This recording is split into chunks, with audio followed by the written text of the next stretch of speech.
Hello students, तो स्वागत है आप सभी का हिमाचल एग्ज़ाम यूट्यूब चैनल में। तो हम डिस्कस कर रहे हैं HPLT TET previous year question paper जो आपका एग्ज़ाम हुआ था 9 नवंबर 2025 को। तो आज हमारा रहेगा पार्ट नंबर 3। तो जिसने भी प्रीवियस सेशन नहीं देखे हैं तो एक बार ज़रूर देख लीजिएगा, और जो भी हमारे इस चैनल पर नए हैं तो चैनल को सब्सक्राइब कीजिएगा और बेल आइकन को प्रेस कीजिएगा ताकि हमारी वीडियोज़ की नोटिफिकेशन आप सभी तक सबसे पहले पहुँच सकें। तो कंटिन्यू कर लेते हैं आज के सेशन को। तो क्वेश्चन पूछा गया था, विश्व का सर्वाधिक वैज्ञानिक भाषा विश्लेषक ग्रंथ अष्टाध्यायी के रचनाकार कौन है? ऑप्शन दे रखे थे यास्क, वरुचि, पाणिनि या फिर पतंजलि।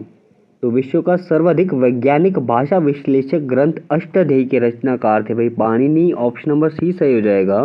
तो ध्यान दीजिएगा, विश्व का सर्वाधिक वैज्ञानिक भाषा विश्लेषक ग्रंथ अष्टाध्यायी के रचनाकार महर्षि पाणिनि है।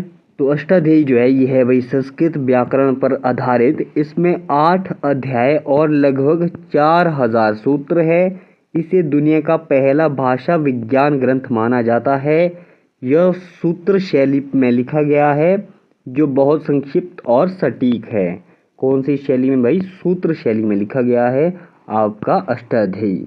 तो अगला क्वेश्चन पूछा गया था, हिंदी वर्णमाला में वर्ग की प्रथम, तृतीय और पंचम व्यंजन ध्वनि को प्राणत्व के आधार पर क्या कहते हैं? ऑप्शन दे रखे हैं महाप्राण, घोष, अल्पप्राण या फिर अघोष। तो हिंदी वर्णमाला में वर्ग के प्रथम, तृतीय और पंचम व्यंजन ध्वनियों को प्राणत्व के आधार पर कहते हैं अल्पप्राण। ऑप्शन नंबर सी सही हो जाएगा। तो ध्यान दीजिएगा, हिंदी वर्णमाला में वर्ग की प्रथम, तृतीय, पंचम व्यंजन ध्वनियों को प्राणत्व के आधार पर अल्पप्राण कहते हैं। और अल्पप्राण किसे कहते हैं भाई?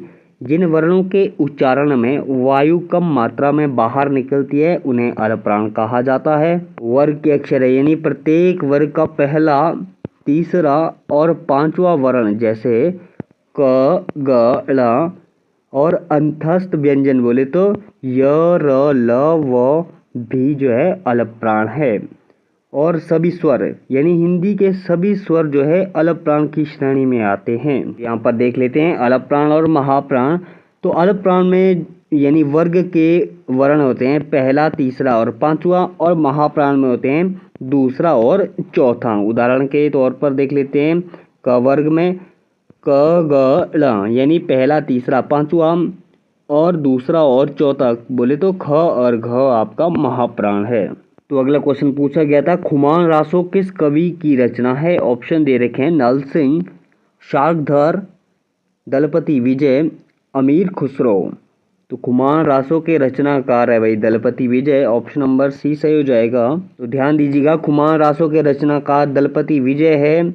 यह जो है आदिकाल बोले तो वीर गाथा काल की रचना मानी जाती है। इसमें चित्तौड़ के शासक खुमान द्वितीय के युद्धों का वर्णन है। और खुमान रासो की जो भाषा है इसकी रचना राजस्थानी बोले तो डिंगल हिंदी में की गई है। इसमें लगभग 5000 छंद है और यह जो है वीर रस प्रधान ग्रंथ है। जो आपका खुमान रासो है इसमें 5000 छंद है और यह जो है वीर रस प्रधान ग्रंथ है। अगला क्वेश्चन पूछा गया है, सरहपा का संबंध निम्न में से किससे है? ऑप्शन दे रखे हैं सिद्ध साहित्य, रासो काव्य, नाथ साहित्य, जैन काव्य। तो सरहपा का संबंध है भाई आपके सिद्ध साहित्य से। ऑप्शन नंबर ए सही हो जाएगा। तो ध्यान दीजिएगा, सरहपा को जो है राहुल सांकृत्यायन के अनुसार हिंदी का प्रथम कवि माना जाता है। ये जो है 84 सिद्धों में सबसे प्रमुख और सबसे पुराने माने जाते हैं। इनकी सबसे प्रसिद्ध रचना है दोहा कोश। तो सरहपा की सबसे प्रसिद्ध रचना है भाई दोहा कोश। और इन्होंने जो है सहज ज्ञान बोले तो सहज मार्ग की नींव रखी थी। जी हाँ। तो अगला क्वेश्चन पूछा गया था, उलटवासी रचनाओं का संबंध किससे है? ऑप्शन दे रखे हैं सूरदास, कबीरदास, रामानंद या फिर तुलसीदास। तो उलटवासी रचनाओं का संबंध है भाई आपके कबीरदास से। ऑप्शन नंबर बी सही हो जाएगा। जी हाँ। तो अगला क्वेश्चन पूछा गया था, कवि मंजन की प्रसिद्ध रचना निम्न में से कौन सी है? ऑप्शन दे रखे हैं चित्रावली, मधुमालती, ज्ञानदीप या फिर इंद्रावती। तो कवि मंजन की प्रसिद्ध रचना है भाई आपके मधुमालती। ऑप्शन नंबर बी सही हो जाएगा। तो अगला क्वेश्चन पूछा गया है, 252 वैष्णवों की वार्ता किसकी रचना है? ऑप्शन दे रखे हैं कृष्णदास, यदुनाथ, गोकुलनाथ या फिर नंददास। तो 252 वैष्णवों की वार्ता, इसके रचनाकार है Goswami Gokulnath. Option number C सही हो जाएगा। तो अगला क्वेश्चन पूछा गया था कवित रत्नाकर के रचयिता कौन है। ऑप्शन दे रखे हैं देव, सेनापति, पद्माकर या फिर चिंतामणि। तो कवित रत्नाकर के रचयिता है सेनापति। ऑप्शन नंबर बी सही हो जाएगा। तो ध्यान दीजिएगा, सेनापति जो है रीति काल के प्रसिद्ध कवि है। यह रचना जो है आपका कवित रत्नाकर की रचना है संवत 1706 में लगभग 1649 ईस्वी के आसपास लिखी गई थी। यह एक राम काव्य और रीति ग्रंथ का मिश्रण है जिसमें 5 तरंग यानी 5 अध्याय और लगभग 394 छंद है। और सेनापति को जो है अपने ऋतु वर्णन के लिए हिंदी साहित्य में सर्वश्रेष्ठ माने जाते हैं। उन्होंने कवित रत्नाकर में ऋतुओं का अत्यंत सूक्ष्म और सुंदर वर्णन किया है। और इसकी भाषा जो है बोले तो कवित रत्नाकर की भाषा जो है शुद्ध और साहित्यिक ब्रज भाषा है। जी हाँ, तो अगला क्वेश्चन पूछा गया था कवि कल्पतरु और श्रृंगार मंजरी किस रीतिकालीन कवि की रचनाएं हैं। ऑप्शन दे रखे हैं मतीराम, चिंतामणि, भिखारीदास या फिर पद्माकर। तो कवि कल्पतरु और श्रृंगार मंजरी आपके चिंतामणि त्रिपाठी रीतिकालीन कवि की रचनाएं हैं। ऑप्शन नंबर बी सही हो जाएगा। तो अगला क्वेश्चन पूछा गया था वल्लभाचार्य ने किस वाद की नींव रखी। ऑप्शन दे रखे हैं द्वैताद्वैतवाद, द्वैतवाद, शुद्ध अद्वैतवाद या फिर विशिष्ट अद्वैतवाद। तो वल्लभाचार्य ने रखी थी भी आपके शुद्ध अद्वैतवाद की नींव। ऑप्शन नंबर सी सही हो जाएगा। तो अगला क्वेश्चन पूछा गया था रानी कैकती की कहानी किसके द्वारा लिखी गई। ऑप्शन दे रखे हैं मुंशी सदा सुखलाल, ईशाल्ला खां, शिव प्रसाद सितारे हिंद या फिर लल्लू लाल जी। तो रानी कैकती की कहानी ये लिखी गई है मुंशी ईशाल्ला खां के द्वारा। ऑप्शन नंबर बी सही हो जाएगा। तो अगला क्वेश्चन पूछा गया था हिंदी का प्रथम उपन्यास इनमें से कौन सा है। ऑप्शन दे रखे परीक्षा गुरु, चंद्रकांता संतति, भूतनाथ या फिर गोदान। तो हिंदी का प्रथम उपन्यास इनमें से है भाई परीक्षा गुरु। ऑप्शन नंबर ए सही हो जाएगा। तो अगला क्वेश्चन पूछा गया था हिंदी प्रदीप के संपादक कौन है। ऑप्शन दे रखे हैं प्रताप नारायण मिश्र, बालकिशन भट्ट, बद्री नारायण चौधरी या फिर ठाकुर जगमोहन। तो हिंदी प्रदीप के संपादक है भाई Balkishan Bhatt. Option number B सही हो जाएगा। तो अगला क्वेश्चन पूछा गया है ललित कला का स्वर्ग युग कौन सा काल माना जाता है। ऑप्शन दे रखे हैं आदि काल, आधुनिक काल, गुप्त काल या फिर भक्ति काल। तो ललित कला का स्वर्ग युग माना जाता है आपका गुप्त काल। ऑप्शन नंबर सी सही हो जाएगा। तो अगला क्वेश्चन पूछा गया था ले चल मुझे बुलावा देकर मेरे नाविक धीरे धीरे, ये पंक्ति किसकी है। ऑप्शन दे रखे हैं प्रसाद, पंत, निराला या फिर महादेवी। तो ले चल मुझे बुलावा देकर मेरे नाविक धीरे धीरे, ये पंक्ति है भाई आपके जयशंकर प्रसाद की। ऑप्शन नंबर ए सही हो जाएगा। तो ध्यान दीजिएगा यह प्रसिद्ध पंक्तियां जो है छायावाद के प्रवर्तक जयशंकर प्रसाद की है। यह पंक्तियां उन्होंने जो है प्रसिद्ध काव्य संग्रह लहर बोले तो जिसका संपादन हुआ था 1933 में, इसमें संकलित है आपकी ये पंक्तियां। तो अगला क्वेश्चन पूछा गया है प्रसादकृत कामायनी में कुल कितने सर्ग है। ऑप्शन दे रखे हैं 8, 11, 15 और 12। तो प्रसादकृत कामायनी में है भाई आपके 15 सर्ग। ऑप्शन नंबर सी सही हो जाएगा। तो अगला क्वेश्चन पूछा गया था युगधारा, प्यासी पथराई आंखें, भस्मांकुर, ये किसकी रचनाएं हैं। ऑप्शन दे रखे हैं नागार्जुन, त्रिलोचन, रागे राघव, केदारनाथ अग्रवाल। तो युगधारा, प्यासी पथराई आंखें, भस्मांकुर, ये रचनाएं हैं भाई आपके नागार्जुन की। ऑप्शन नंबर ए सही हो जाएगा। तो अगला क्वेश्चन पूछा गया था आधुनिक युग का श्रेष्ठ महाकाव्य किसे माना जाता है। तो आधुनिक युग का श्रेष्ठ महाकाव्य बताना है। ऑप्शन दे रखे हैं साकेत, कामायनी, उर्वशी या फिर प्रिय प्रवास। तो आधुनिक युग का श्रेष्ठ महाकाव्य माना जाता है कामायनी को। ऑप्शन नंबर बी सही हो जाएगा। तो अगला क्वेश्चन पूछा गया है गीत फरोश किस कवि की रचना है। ऑप्शन दे रखे हैं अज्ञेय, भवानी प्रसाद मिश्र, प्रसाद या फिर केदारनाथ। तो गीत फरोश ये है भाई आपके भवानी प्रसाद मिश्र की रचना। ऑप्शन नंबर बी सही हो जाएगा। और भवानी प्रसाद मिश्र को जो है कविता का गांधी भी कहा जाता है। तो अगला क्वेश्चन पूछा गया है, ठेठ हिंदी का ठाठ किसका उपन्यास है? ऑप्शन दे रखे हैं, प्रसाद, प्रेमचंद, अयोध्या सिंह उपाध्याय या फिर यशपाल।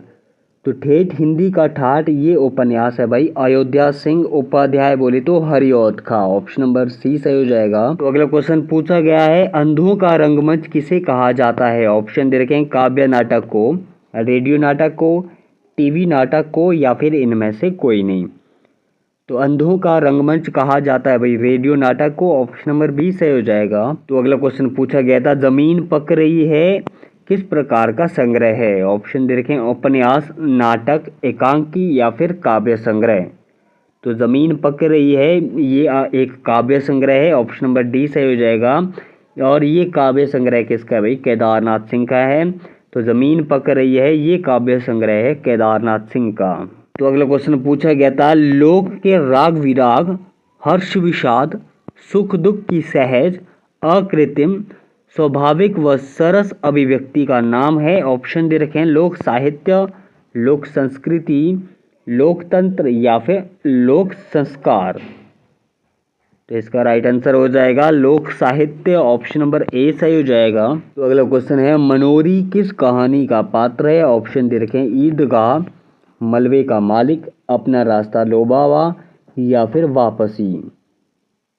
तो मनोरी है यहाँ पर अपना रास्ता लो बाबा की कहानी का पात्र। ऑप्शन नंबर सी सही हो जाएगा। आंसर की में मेंशन है भाई अपना रास्ता लो बाबा, परंतु कुछ सोर्सेज में आपका मनोरी जो है प्रसिद्ध कहानीकार फणीश्वर नाथ रेणु की कहानी पहलगांव की ढोलक का एक पात्र बताया गया है। तो अगला क्वेश्चन दे रखा है, अंगद का पाँव निबंध के निबंधकार कौन है? ऑप्शन दे रखे हैं, श्रीलाल शुक्ला, रामलाल शर्मा, रामचंद्र शुक्ल या फिर हजारी प्रसाद द्विवेदी। तो अंगद का पाँव इस निबंध के निबंधकार है Shrilal Shukla. Option number A सही हो जाएगा। तो अगला क्वेश्चन है, भारतेंदु हरिश्चंद्र द्वारा संपादित पत्रिका है? तो ऑप्शन दे रखे हैं, सरस्वती, कवि वचन सुधा, धर्मयुग या फिर हिंदी प्रदीप। तो भारतेंदु हरिश्चंद्र द्वारा संपादित पत्रिका है कवि वचन सुधा। ऑप्शन नंबर बी सही हो जाएगा। तो ध्यान दीजिएगा, भारतेंदु हरिश्चंद्र ने मुख्य रूप से 3 पत्रिकाओं का संपादन किया था, जिसमें से पहली पत्रिका थी कवि वचन सुधा, जिसका संपादन हुआ था भाई 1867 में। यह उनकी पहली पत्रिका थी जो काशी से निकलती थी। और अगली पत्रिका थी हरिश्चंद्र मैगजीन, इसका संपादन हुआ था 1873 में। इस बाद में इसका नाम जो है बदलकर हरिश्चंद्र चंद्रिका कर दिया गया था। और इनकी तीसरी पत्रिका थी बालाबोधनी, इसका संपादन हुआ था भाई 1874 में। यह विशेष रूप से महिलाओं के लिए निकाली गई पत्रिका थी। तो अगला क्वेश्चन है, इनमें से कौन मुंशी प्रेमचंद द्वारा रचित कहानी कफन का पात्र नहीं है? ऑप्शन दे रखे हैं, बुधिया, मधुआ, घिसू, माधव। तो इनमें से जो है मधुआ जो है मुंशी प्रेमचंद द्वारा रचित कफन का पात्र नहीं है। ऑप्शन नंबर बी सही हो जाएगा। तो अगला क्वेश्चन दे रखा है, उद्देश्य और विधेयक किसके अवयव है? ऑप्शन दे रखे हैं, शब्द, अर्थ, वाक्य, वर्ण। तो उद्देश्य और विधेय है भाई आपके वाक्य के अवयव। ऑप्शन नंबर सी सही हो जाएगा। जी हाँ। तो अगला क्वेश्चन है, रौद्र रस का स्थायी भाव क्या है? ऑप्शन दे रखे हैं, उत्साह, क्रोध, विस्मय और भय। तो रौद्र रस का स्थायी भाव है भाई क्रोध। ऑप्शन नंबर बी सही हो जाएगा। तो ध्यान दीजिएगा, अन्य प्रमुख रसों के स्थायी भाव दिए रखे हैं भाई, जैसे आपका श्रृंगार रस है, इसका स्थायी भाव होता है रति या फिर प्रेम। वीर रस का स्थायी भाव होता है उत्साह। करुण रस का स्थायी भाव होता है शोक। और विभत्स रस का स्थायी भाव होता है जुगुप्सा, बोले तो घृणा। अद्भुत रस का स्थायी भाव होता है विस्मय, बोले तो आश्चर्य। और रौद्र रस का स्थायी भाव होता है क्रोध। तो अगला क्वेश्चन पूछा गया था, संचारी भावों की संख्या कितनी मानी गई है? ऑप्शन दे रखे हैं, 32, 33, 35, 36। तो संचारी भावों की संख्या मानी गई है 33। ऑप्शन नंबर बी सही हो जाएगा। तो आज के सेशन में इतना ही करते हैं। आशा करता हूँ आप सभी को आज का सेशन पसंद आया होगा। तो अगर पसंद आया हो तो लाइक, शेयर, सब्सक्राइब कीजिए हिमाचल एग्ज़ाम यूट्यूब चैनल को और बने रहिए हमारे साथ। तो बहुत जल्द मिलते हैं नेक्स्ट सेशन में।